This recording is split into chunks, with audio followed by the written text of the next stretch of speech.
Hey you guys, welcome back to Crime Immemorial. Today we'll be discussing 3 horrific and still unsolved cases where entire families were murdered with seemingly no motive. We'll be covering the massacres of the Walker family from 1959, the Boles family from 1965, and the Miyazawa family from 2000, which is sometimes referred to as the Setagaya murders after the town in which it took place. So let's get into it.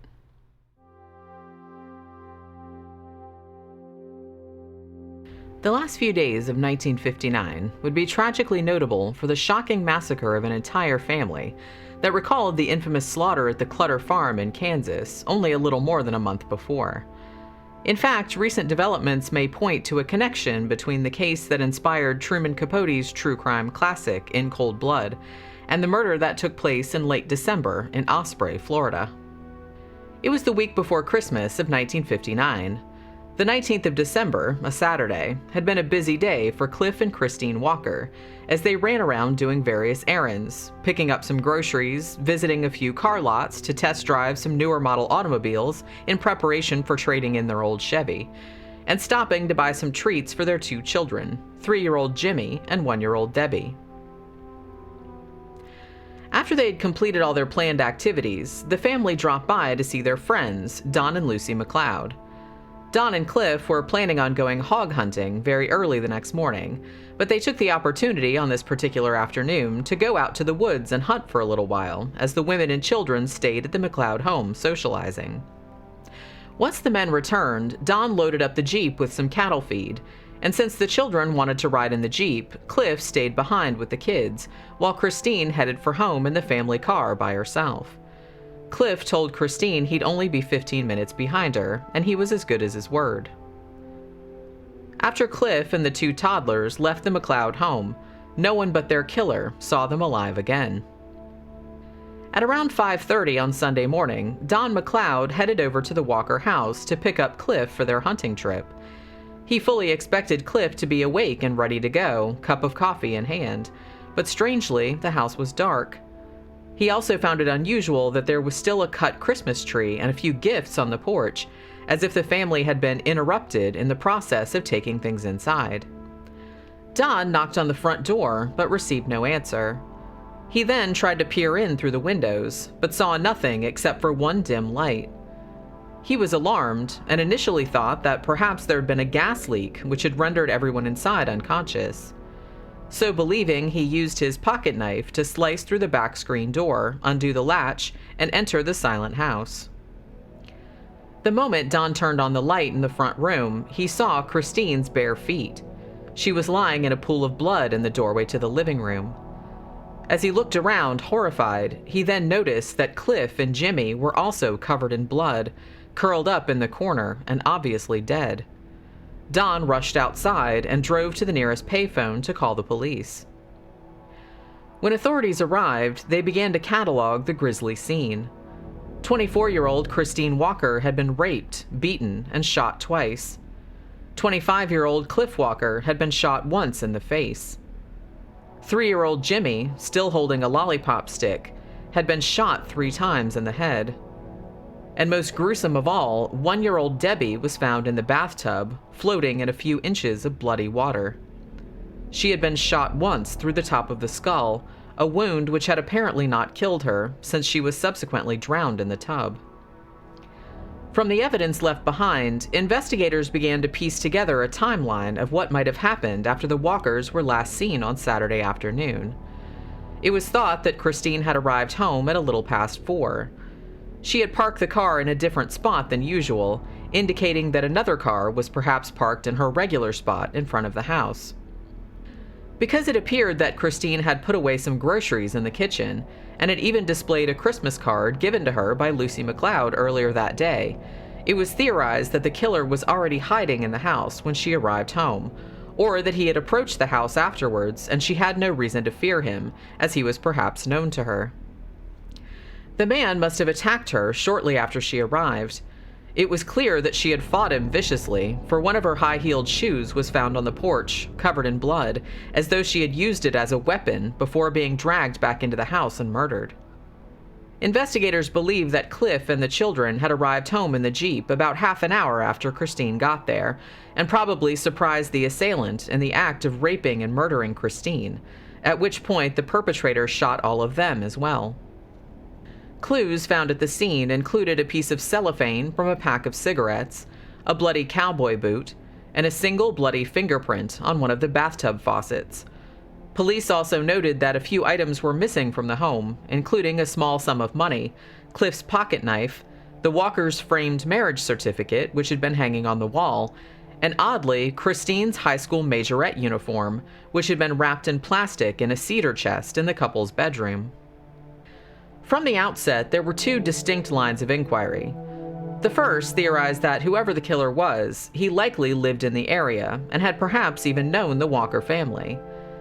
Evidence pointing to a local killer included the fact that Christine had apparently not been afraid of the man when he came to the house, the fact that items personal to the family but not otherwise particularly valuable were stolen, and the fact that the assailant had killed the children, suggesting that he was afraid one of them would be able to identify him. Later on, bloody clothing that had been used by the killer to partially clean the crime scene was found in a shed near the Walkers' property, bolstering the theory that the killer had known his way around the area. To that end, one of the strongest early suspects was a 21-year-old man named Curtis McCall, who some residents believed had been having an affair with Christine, though he denied this.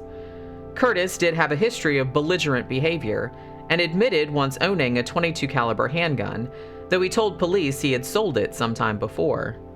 Curtis was given several polygraph tests, but the results were inconclusive. Also considered briefly were a 65-year-old lecher named Wilbur Tooker, who had apparently made several passes at Christine and had been threatened by Cliff, and one of Cliff's cousins, Albert Walker, whose strange behavior at the Walker family funeral triggered police suspicions. Both men were later cleared due to lack of evidence. Serial killer Emmett Monroe Spencer actually confessed to the crime at one point, but police didn't take his confession seriously, as he was known to be a pathological liar. Probably one of the best supported hypotheses, however, was the second line of inquiry, a theory that didn't hinge on a local perpetrator at all. Many investigators, in fact, conceded that the Walkers could have been murdered by the very same killers who had recently been apprehended for the notorious slaying of the Clutter family in Kansas, Richard Dick Hickok and Perry Smith, who would later become household names after the crime was the subject of Truman Capote's In Cold Blood. The Clutters had been robbed and murdered on November 15th of 1959, and Hickok and Smith were arrested for the crime in Las Vegas on December 30th.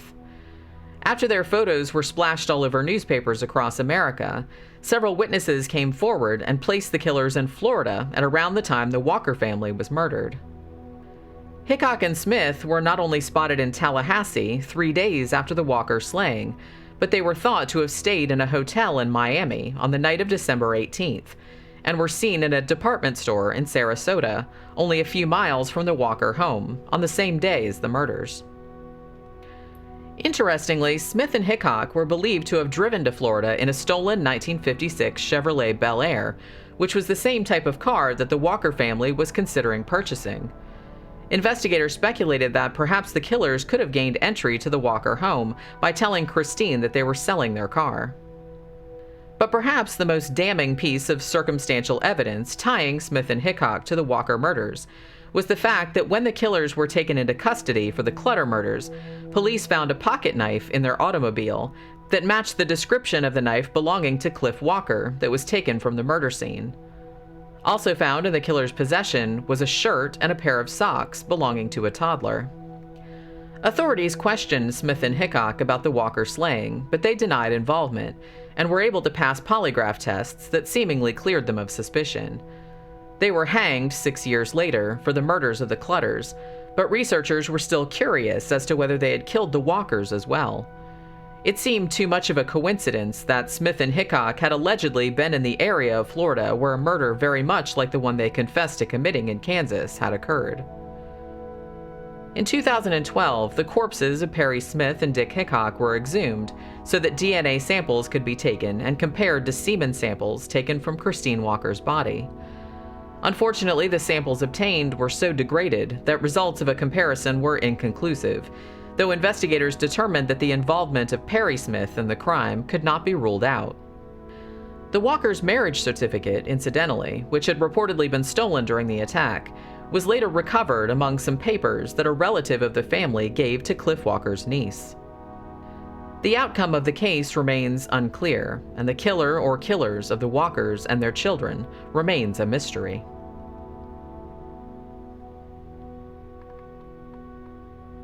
In the summer of 1965, in California, a family was heading out for a mountain holiday that would ultimately and inexplicably turn ugly.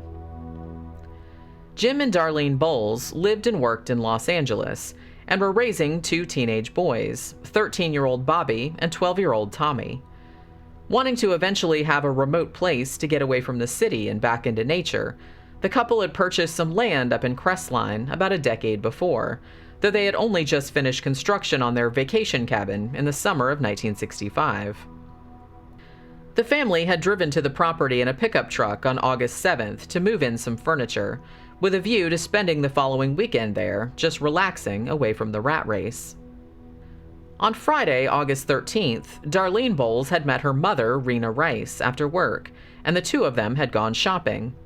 Darlene had purchased a few items for the planned weekend at the cabin and seemed to be looking forward to the trip. Later that evening, Darlene, her husband Jim, and their two boys packed up the car and headed for the mountains. On the morning of Monday, August 16th, Jim's mother, Hester Boles, was beginning to get worried. Jim and Darlene were supposed to have returned to Los Angeles on Sunday night, but Hester thought it strange that she hadn't yet heard from her son. She first phoned the plant where Jim worked, but was told that he had not yet arrived. Her fears mounting, she then called Darlene's mother, Rena Rice, who was also becoming concerned, as she had not heard from Darlene since Friday night. Rena then phoned her son Floyd and told him that she thought something was wrong. Floyd initially believed his mother was overreacting, but agreed to look into the matter.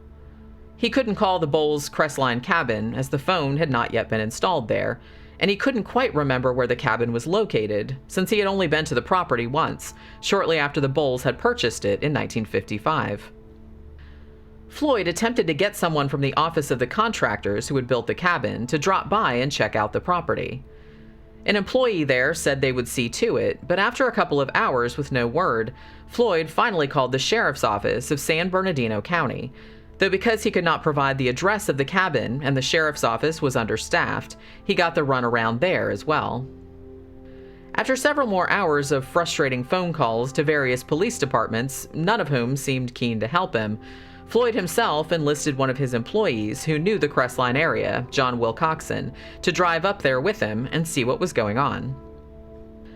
The two men didn't arrive at the cabin until 5 p.m. on the afternoon of August 16th. Though Floyd was unsure as to which of the Boles' two vehicles they had driven to the cabin, he noticed right away that neither one of them was present at the site. They walked up to the cabin and peered into the large front window, and immediately Floyd realized that something awful must have happened. The Boles' dog, Barbara, lay across the sofa, covered in blood and clearly dead. Floyd entered the cabin through the unlocked front door, though at first he didn't see anyone. However, as soon as he walked into the master bedroom, he was horrified to find 3 bodies lying in pools of blood. Jim and Bobby were positioned next to the bed, while Darlene lay in a crouching position on the floor of the closet. All the victims had been shot multiple times. Floyd quickly fled the cabin, shouting to John what had happened, and the two men then drove to the nearby sheriff's substation. Officers were soon dispatched to the scene. Detectives noted the large quantities of blood all over the living room and dining area, forming a trail that led from the master bedroom. They also recovered 5 .22 caliber shell casings from around the couch where the dog had been killed. Proceeding into the master bedroom, police found the 3 bodies arrayed around the room, and also discovered the remains of the 4th family member, Tommy Boles, who was located in the closet partly underneath the body of his mother. It appeared that Darlene had been attempting to shield her son from the gunfire. 30 more shell casings were found near the bodies. Other forensic evidence recovered from the scene included a smear of blood on a bedsheet, presumably from the killer wiping off a knife blade, and a set of footprints that had been left by the assailant after treading in Jim Boles' blood. There was no sign of forced entry, and it did not appear that the cabin had been ransacked for valuables, as none of the furniture had been disturbed. Though Jim's wallet was found to contain no cash, it wasn't clear if he had brought any cash with him, and his credit cards remained untouched. No other significant physical evidence was found at the site. The following day, the Boles' 1962 red Dodge was discovered abandoned off of Bowl Road in Crestline. Investigators obtained partial prints from the driver's side door and also recovered the key from beneath the vehicle. Witness accounts suggested that the car had been left there at approximately 10 p.m. on Sunday night, though a paperboy later told police that he had spotted the red Dodge in the same location on Sunday morning at around 6:30 a.m., though it might have been parked facing the opposite direction than it was when police discovered it on Tuesday. Significantly, a neighbor named Dr. Weir, who had been driving back to his cabin at around 8:30 p.m. on Saturday night, stated that he had almost been run off the road by a red Dodge, which was speeding in the opposite direction. Dr. Weir said that a Caucasian male had been driving the vehicle, though he could not describe the individual with any further specificity. In the ensuing days, authorities conducted interviews with other residents who maintained cabins in the area. The Boles had been seen numerous times during the day on Saturday. One neighbor, Herman Hintz, had loaned Jim Boles a stepladder at around 3 p.m., and the entire family had been seen eating a late lunch at a local cafe about an hour later. At this cafe, witnesses reported that Jim Boles had received a phone call, which had appeared to upset him. A local woman named Lillian Maynor asserted that the Boles had come to her cabin at some time on Saturday evening to pick up some rat poison. She further told police that Darlene Boles had specifically told her that they had just moved to the area, with the implication that the boys would be starting school in Crestline in the fall. Mrs. Maynor was also certain that Jim Boles had mentioned that they were supposed to meet someone back at their cabin at 8 p.m. Additionally, one couple, the Ogles, had reportedly chatted with Jim and Darlene Boles on Saturday evening between 6:30 and 7 p.m., but had noticed nothing amiss. They further stated that there had been a very loud party going on at another nearby cabin that Saturday night, which likely would have covered up the sound of any potential screams or gunshots. Several other residents independently corroborated the time and volume of the party, which took place at a cabin owned by a Dr. Shonin.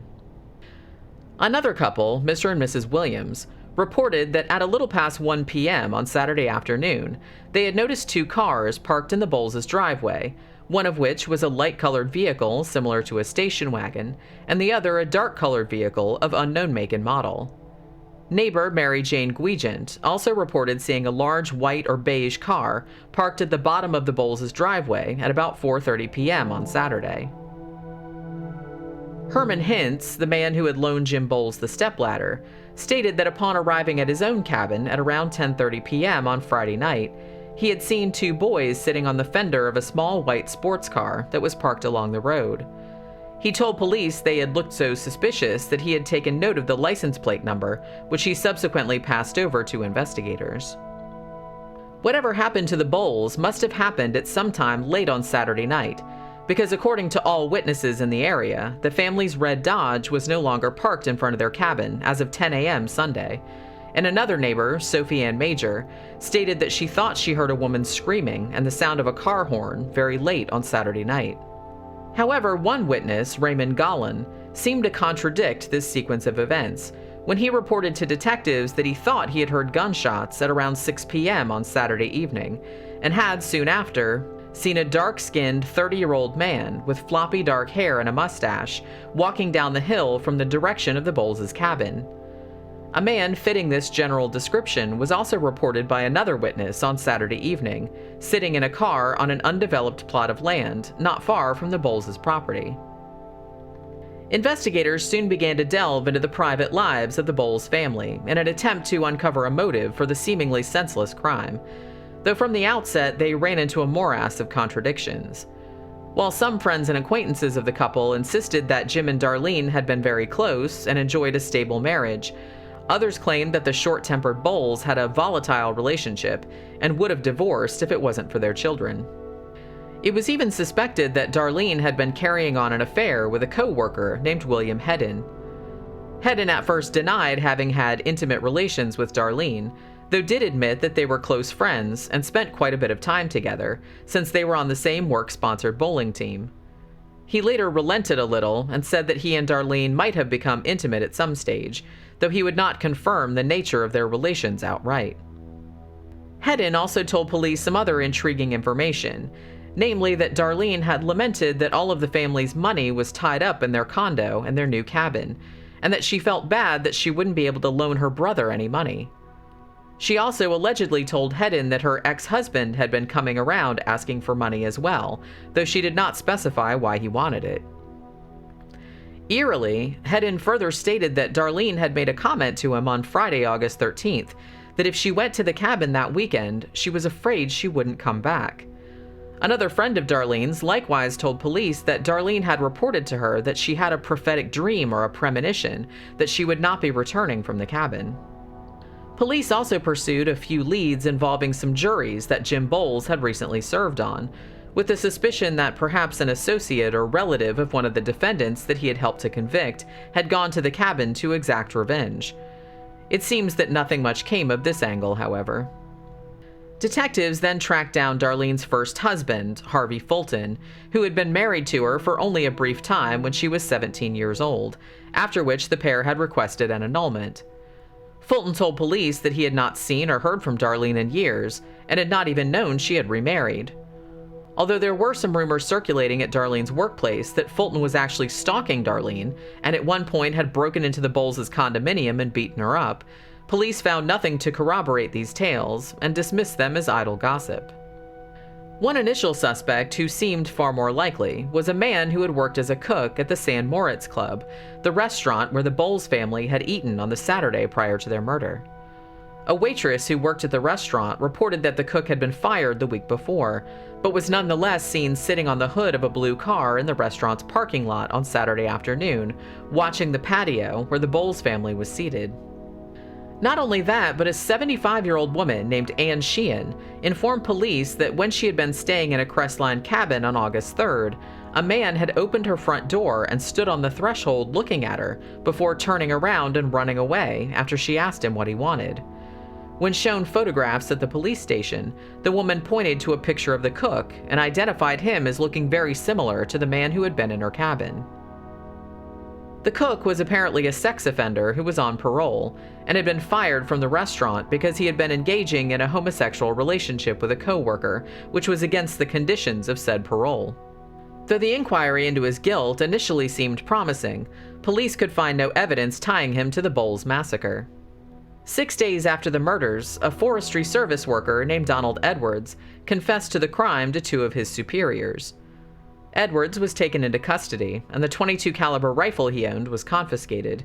But as the questioning continued, Edwards retracted his confession, claiming he had only been joking. A polygraph test was administered, which suggested that he was not involved in the slaying, and he was eventually released. Another man named Jack Ray, who was likewise employed at the San Moritz Club, also confessed to the murders, but was dismissed as a suspect after it was determined that he had simply been trying to show off. An apparent break in the case occurred when the San Bernardino County Sheriff's Department received a teletype from the police department in Mobile, Alabama. It turned out that an individual by the name of George Robert Stewart, a suspect in the molestation and murder of two young boys in Mobile, was believed to be headed to Bellflower, California, to stay with a friend. As investigators looked into his background, they discovered that Stewart, who had been in and out of mental hospitals for years and had been diagnosed as psychopathic, had worked at a religious camp only 2 miles from the site of the Boles slayings, beginning in July of 1965. Stewart was eventually apprehended in Arlington, Texas, and detectives from San Bernardino County were able to question him about the Boles murders. Though Stewart confirmed that he had been in the vicinity of the Boles cabin at around the time of the slaying, he categorically denied harming the Boles family and seemed particularly offended that investigators would suggest that he had shot a dog. But polygraph results indicated deception, and detectives believed that Stewart might have been responsible for the massacre, or at least knew who was. They also noted that Stewart owned a pair of shoes with a very similar, though not exact, sole pattern as the shoe prints found at the crime scene. It was speculated that since roughly 2 years had passed between the Boles murders and the questioning of George Robert Stewart, the difference in soul patterns could have been explained by wear. Though authorities were confident that Stewart was their man, in the end they had no solid evidence to charge him with the quadruple homicide. No murder weapon was ever found, and no particular motive tied Stewart to the family. Stewart was never charged with the slaughter, nor was he ever indicted for the double murder in Alabama, which had brought him to the attention of the San Bernardino police. He was, however, later imprisoned in Illinois for numerous sexual assault and abuse charges. The massacre of the Boles family in their Crestline, California cabin remains an eerie and unsolved mountain mystery.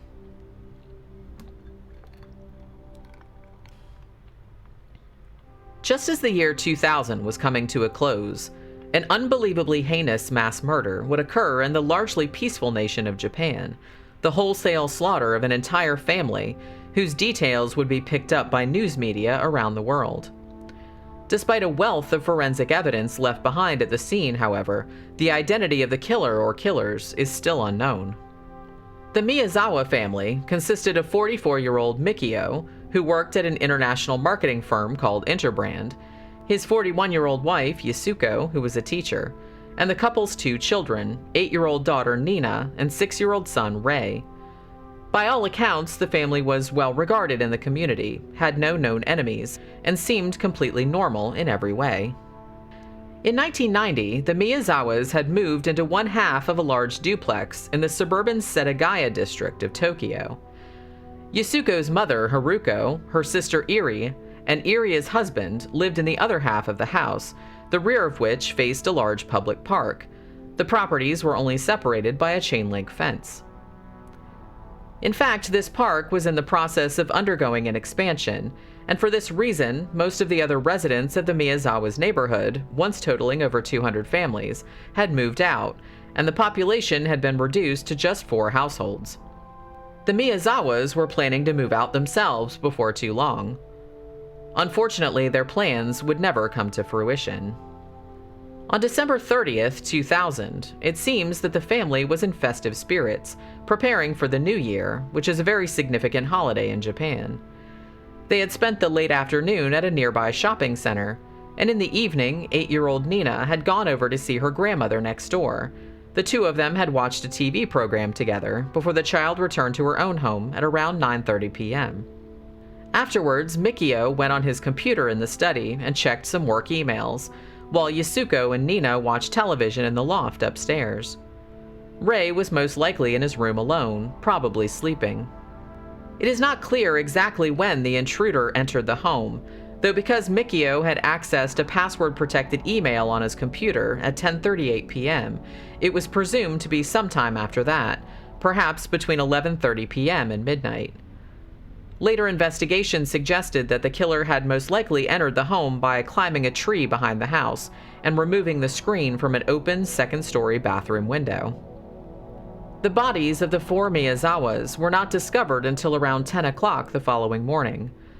Yasuko's mother, attempting to phone her daughter, became concerned when the call failed to go through. Unbeknownst to her, the intruder had cut the phone lines. She then went next door and knocked, but received no answer. At that point, she used her spare key to enter the home, and immediately spotted the lifeless body of Mikio Miyazawa, covered in blood and slumped at the bottom of the staircase. He had been stabbed multiple times, mostly in the neck and head. A horrified Haruko then went upstairs and found Yasuko and Nina, both lying dead at the foot of the ladder that led up to the 3rd-floor loft. Both had also been stabbed numerous times, with far more vicious mutilations than were evident on Mikio's remains. Investigators would later surmise that the killer had continued to stab the victims long after they were dead. Inside a 2nd-floor bedroom, the body of 6-year-old Rei was also discovered, lying in his own bed. He had not been stabbed, but strangled with bare hands, most likely while he was still asleep, which indicated to authorities that he had probably been the first member of the family to die. Whoever the perpetrator of this ghastly crime had been, they had seemingly little worry or care about getting caught. Police determined that the murderer had stayed in the Miyazawa's home for between 2 to 10 hours after he had killed the family, eating several ice cream bars out of their freezer, taking a nap on the living room sofa, using Mikio's computer to check out some bookmarked web pages, and most revoltingly, defecating in one of the toilets and neglecting to flush. In addition, he had left several pieces of his own bloody clothing behind, as well as bandages and maxi pads that were later found to have his blood on them, indicating that he had been injured in the course of the homicide and had attempted to administer first aid to himself. A few bandages were also found to have Nina's blood on them, suggesting that the killer had either transferred the girl's blood onto the bandages while he was tending to his own cuts, or that Nina and her mother had not been killed outright and had attempted to stanch the blood flow on their own wounds before the assailant had returned to finish the job.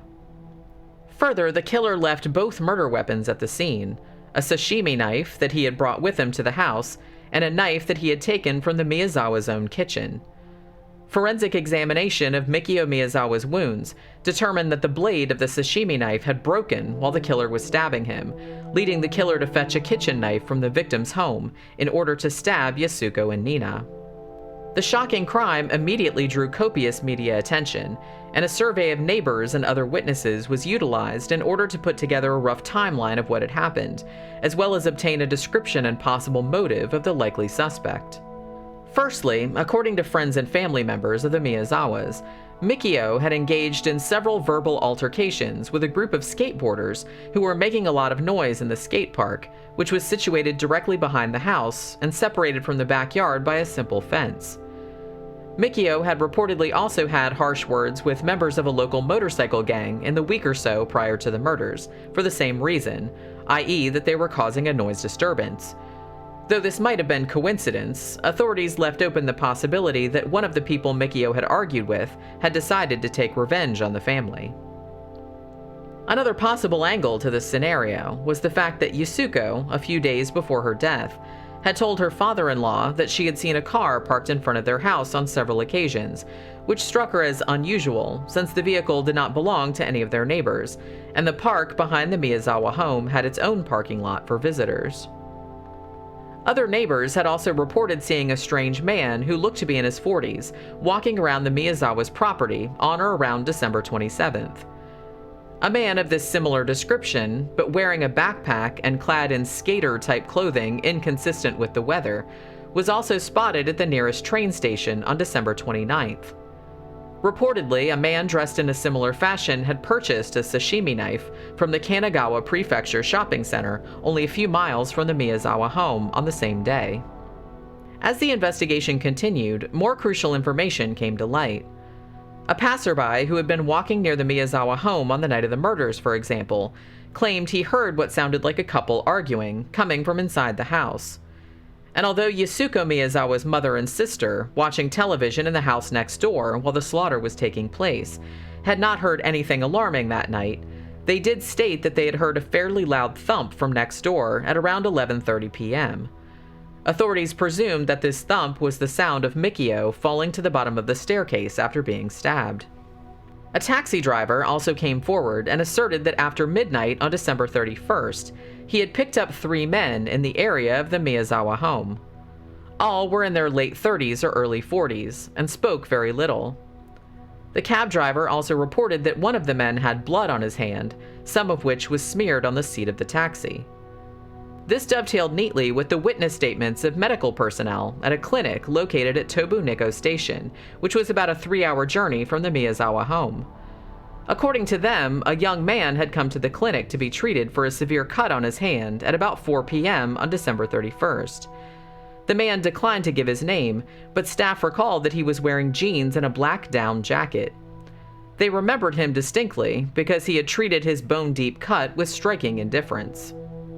Because the killer had left much of his own clothing behind at the scene, police were able to construct a very specific depiction of what the suspect had been wearing, and coupled this with the varying witness descriptions of the man at the clinic, the man seen around the Miyazawa property at different times before the attack, and the man spotted at the shopping center and the train station. From all these elements, authorities put together the exact ensemble and dressed a mannequin of a similar height, about 5'7", in the outfit the man wore, later releasing photos of the mannequin to the public. The killer had entered the Miyazawa house clad in baggy dark trousers, a white shirt or sweater with long purple sleeves, a black jacket, a woven gray crusher hat with a black stripe, black Edwin brand gloves, and a multicolored scarf. Though the murderer had not left his shoes behind, he did leave bloody footprints, from which investigators were able to identify a particular type of Slazenger brand running shoe. Though this style of shoe was commonly sold throughout Japan, it was not of a size sold in Japan, but a size available for sale in South Korea, 27.5 centimeters long. Likewise, an analysis of the clothing demonstrated that it had been laundered in hard water, which was more in line with Korean water systems than the soft water system present in Japan. Additionally, the killer had carried a black handkerchief, which had been recently ironed, and had traces of the cologne Drakkar Noir on it. He had also carried a small backpack or fanny pack, which contained a roll of grip tape and some trace grains of sand. This sand, when examined, was of a type originating either from Korea's Gyeonggi province or somewhere in the American Southwest, perhaps near Edwards Air Force Base in Southern California. Sources differ. Analysis of the fecal matter left behind by the killer suggested that he had eaten a dish containing sesame seeds and string beans not long before entering the Miyazawa home. Investigators were also able to procure a DNA sample from the killer's type A blood, which suggested that he was possibly mixed race, with an East Asian father and a Southern European mother whose family hailed from around the Mediterranean or Adriatic Sea. The paternal DNA markers indicated that the killer's Asian heritage could have been Japanese, Chinese, or South Korean, with the latter being statistically the most likely. Because of the Korean and possibly American connections, police hypothesized that the murderer might have been a recent Korean immigrant, or perhaps an American serviceman stationed at one of the nearby bases. As to the motive for the gruesome crime, however, investigators seem to be at a loss. While Mikio Miyazawa's recent run-ins with the young skaters behind his house, and the somewhat skater appearance of the clothing the suspect wore, might suggest an unbalanced young man out for revenge, witness statements of the suspicious individual or individuals seen around the Miyazawa property prior to the murders nearly all described older men, at least 35 years of age, not teenagers.